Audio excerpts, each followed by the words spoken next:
So, taking a step back here, going back to Ruby Franke and Jody Hildebrandt, did you see the articles where the judge had to force the medical records of the Franke children to be released? He had to force them? Yep. Like with a search warrant? Yep. Paul, prosecutors had been asking for these medical records for some time now, so why did it take the judge in the case so long to sign off on the subpoena?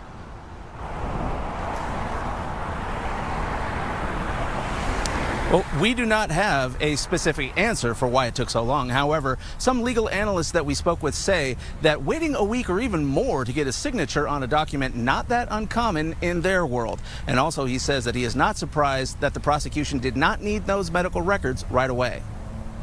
The prosecutors proposed the subpoena back on September 14th, but it wasn't signed off by Judge John Walton until the 25th, 11 days later. That might seem like a long time for a piece of paper to be signed, but former Salt Lake County Prosecutor Jeremy Diaz says it's really not. For instance, he says there was a judicial conference earlier this month, and the judges might not have been available to sign off on anything. There's a real possibility that just part of it was related to the judicial conference. And then just kind of getting back to this backlog of stuff that had to be signed. The subpoena specifically asked for hospital records about Ruby Franke's children on or about August 30th. Diaz says the prosecution is likely looking for evidence of older injuries to establish a pattern of abuse. Hildebrandt's niece, Jessie Hildebrandt, told 2 News' Brian Schnee there is a pattern. The things that I experienced while living with Jody, I experienced being tied, I experienced being duct taped, I experienced being blindfolded, I experienced severe isolation. These are not new. These are not, this is a pattern that Jody has been engaged with for at least 14 years. Diaz also says it's common in abuse cases for victims to reveal details to doctors that they did not reveal to investigators. Those statements are frequently found in medical records, although hearsay rules still apply. I think you see that from time to time. Yes, people are going to maybe tell doctors something that they don't tell police, or maybe a doctor asks a specific question and it's a response to a question that the doctor asked that maybe the officer doesn't ask. All of this information could be very helpful to the prosecution if the Franke children don't want to testify. He says prosecutors frequently let abuse victims avoid taking the witness stand. You have them get up there and testify. They have to confront their parent. Do you want to put them back through that trauma? No, I didn't see that. Yep. So it took like 14 days, and because there's so many eyes on this case, there were a lot of people judging this situation really harsh and saying things like, why did the judge wait 14 days? Is there something with the judge that, we need to question or worry about? That's standard. It is standard. It is. So the judge is not only focused on this one single case period. The judge is managing multiple things, has multiple other duties, and things that a judge has to do and see and sign and give attention to. So the order was submitted, and it took roughly 14 days, but the judge did sign it. So the Franke children's medical records, all of them, are going to be released to the court, the prosecution, and I think that's amazing because it shows us that they are actually investigating this the way they should. Mm-hmm. People were worried, like, are they going to look into everything? Are they going to look back into the YouTube videos?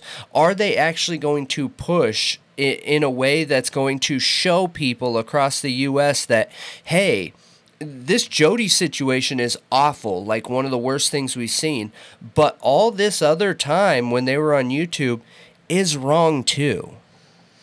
Yeah, I feel like that's been like the biggest thing I've been saying this whole time is like it didn't just start with Jody. Agreed. And that's why I felt like Kevin was complicit the whole time. He was there, man. They I agree. Abused their children together.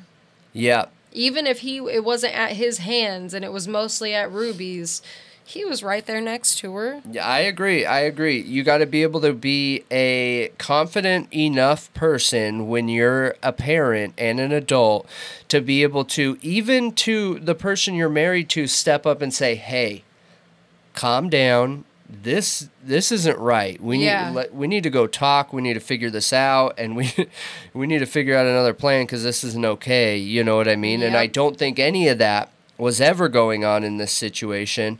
One thing that I thought about when I was watching this video is oh, that's weird. Why are they releasing all the medical records to both parties when they have the kids there? And one of the statements that they were making is that in a case like this, they do everything they can not to re-traumatize the children. So more than likely, they are not going to be taking the statements of the children. Or, I mean, they'll take the statements. They won't be calling them to the stand, which I thought was an awesome thing. I didn't even consider how traumatizing that could be, having to be on a stage with who knows if there's going to be cameras in there, a whole bunch of people in the court, facing your parents that you have now found out were abusing you, and having to tell the story in detail in court. That alone would be so traumatizing.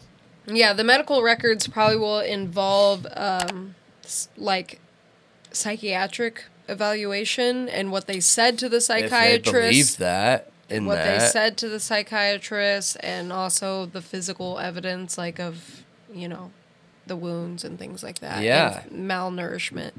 But I'm assuming that's what they're going to get, statements and also, like, psychiatrists to come take the stand for the kids.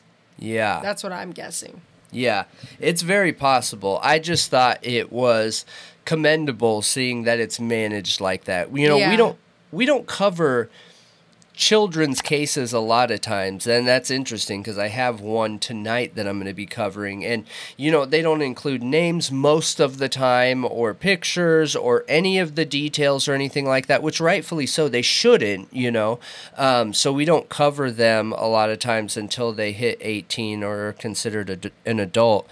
But yeah, I thought that was commendable because I can't imagine how traumatizing that would be to them, facing their parents after probably not seeing them since this happened, since this kid broke out of Jody's house where, you know, his mom said it was okay he was there. Who knows if his dad said it was okay he was there. And he felt like his life and his siblings' lives were in danger and had to run down the street in socks to get help from a neighbor, and then not seeing them since that point, and then having to face them in court and retell your story. Oh my gosh, man. I know. I'm glad that the court system is treating them better than their parents did. Yeah. Jeez. Agreed. Horrible.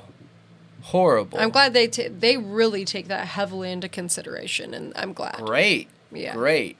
It's I didn't realize it. It was new information for me, so I just thought that was super interesting. So yeah, it's good. It is great. It's a great thing. Yeah. But that is it. I'm curious what you guys think. We're going to stay updated on the Ruby Franke, Jody Hildebrandt stuff because we want to make sure they get convicted. Yeah, for sure. Real. It's disturbing. Yeah. Those kids deserve justice, and I know it may not feel like that to them right now. They won't understand the half of it, but they will when they get older. And, you know, they clearly have a lot of family who do love them and care about them, and, you know, older siblings that were trying to get them help and that left and realized what was going on and what was wrong. So, yeah, I just hope that they're getting all the support they need right now, and they're in a very safe, nurturing environment. Yeah, absolutely. Absolutely.